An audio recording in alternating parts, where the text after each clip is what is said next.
Assalamualaikum warahmatullahi wabarakatuh. Introduce, my name is Alia Ramadhani, NIM 1054141101821. Jurusan Ilmu Pemerintahan.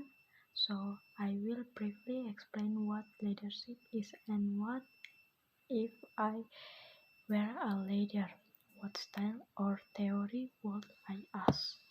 Nah, kepemimpinan merupakan suatu instrumen yang sangat penting di dalam segala aspek kehidupan berbangsa dalam menentukan arah dan kemajuan suatu bangsa. Sebagaimana yang diamanatkan konstitusi di suatu negara, achieving the goals of country will greatly determine the style and personal qualities of its leader. A leader will always expect to adapt to the size and condition of his country. Kepemimpinan adalah ilmu dan seni mempengaruhi orang atau kelompok untuk bertindak seperti yang diharapkan untuk mencapai tujuan secara efektif dan efisien. Disebut ilmu karena ada teorinya, yaitu teori kepemimpinan. Disebut seni karena sama-sama mendapat ilmunya, tetapi dalam penerapannya berbeda-beda, tergantung kemampuan pemimpin. Pemimpin hakikatnya adalah seorang yang mempunyai kemampuan untuk mempengaruhi perilaku orang lain di dalam kerjanya dengan menggunakan kekuasaan. Nah, kepemimpinan tidak lagi didasarkan pada bakat dan pengalaman saja, tetapi pada penyiapan secara berencana. Nilai kepemimpinan ialah kemampuan di dirinya menggerakkan banyak orang untuk melakukan suatu karya bersama-sama. Tugas kepemimpinan pada dasarnya meliputi dua bidang utama, yaitu pencapaian tujuan birokrasi dan kekompakan yang ada di pemimpinnya. Nah, yang pertama, memulai atau initiating. Yang kedua, mengatur atau regulating. Yang ketiga, memberitahu atau informating. Yang keempat, mendukung atau supporting. Nah, yang kelima, menilai evaluating. Nah, yang kelima ini ada bagian beberapa. Yang pertama, menyimpulkan atau summarizing. Yang kedua, mendorong atau encouraging. Yang ketiga, mengungkapkan perasaan atau expressing feeling. Yang keempat, mendamaikan atau harmonizing. Yang kelima, mengalah atau compromising. Nah, yang keenam, memperlancar atau gatekeeping. Nah, yang ketujuh, yang terakhir, memasang aturan main atau setting standards.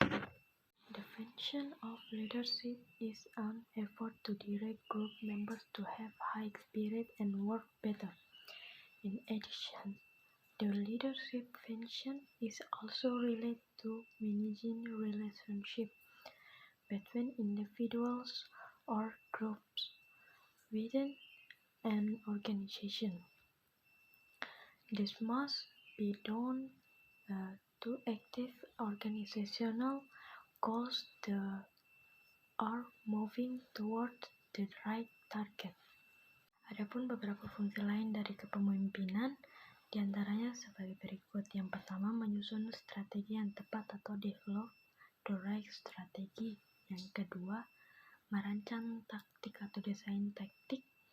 Yang ketiga, penyelesaian masalah atau problem solving. Yang keempat, pengambilan keputusan yang tepat, right decision making. Yang kelima, melakukan perorganisasian yang teratur, the regular organization. Nah, yang keenam, manajemen yang baik atau good management. Ketujuh, manajemen yang baik dengan para pemangku kepentingan atau good management with stakeholders. Yang ke-8, membangun relasi yang luas atau build strong relationship. Yang ke-9, memberikan pengaruh dan motivasi yang kuat atau provide a strong motivational influence. Yang ke-10, manajemen waktu yang baik, good time management. Gaya kepemimpinan. Pemimpin perlu menggunakan gaya kepemimpinan dan menganalisis perilaku mengenai kepemimpinan yang sangat tepat. Pernyataan tersebut didukung oleh Mullins 1993 sebagai berikut.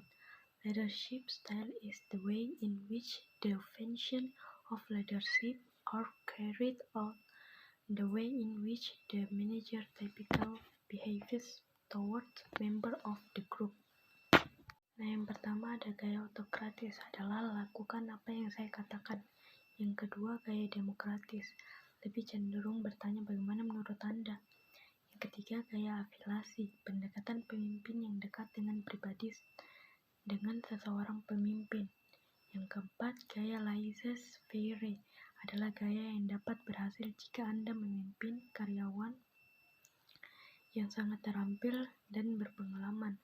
Yang kelima, kepemimpinan transfusional, adalah gaya tunggal yang mampu memotivasi dan menginspirasi pengikut serta mengarahkan perubahan positif dalam kelompok.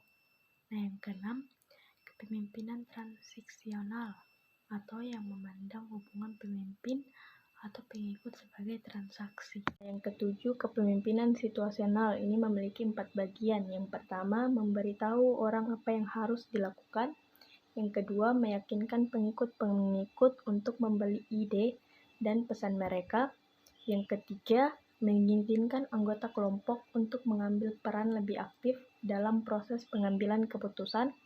Yang keempat, terakhir, mengambil pendekatan lepas tangan untuk kepemimpinan dan mengizinkan anggota kelompok untuk membuat sebagian besar keputusan.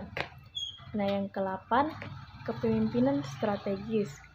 Kepemimpinan dengan gaya ini identik dengan adanya tim riset yang secara sengaja merancang pola dinamis yang disesuaikan dengan kemajuan pasar. Yang ke-9, kepemimpinan visioner. Banyak menjelaskan secara benar ide dan gagasan yang dapat digunakan untuk bermanfaatan bagi perusahaan di masa depan. Sekarang, apa yang Anda lakukan ketika menjadi pemimpin? Jika saya menjadi pemimpin, saya akan mengambil gaya kepemimpinan demokrasi, yang dimana gaya demokrasi itu cenderung bertanya bagaimana menurut Anda. Nah, saya akan menerima suatu masukan atau suatu kritikan agar membangun relasi antara pemimpin dan anggotanya. Saya akan dekat dengan anggota saya, tapi saya akan tegas dalam membimbing anggota saya, agar anggota saya tetap profesional dalam mengerjakan tugas yang akan dia kerjakan. Sekian yang dapat saya sampaikan, kurang dan lebihnya saya mohon maaf. Billahi fisabilil haq, fastabilhul khairat. Wassalamualaikum warahmatullahi wabarakatuh. Thank you.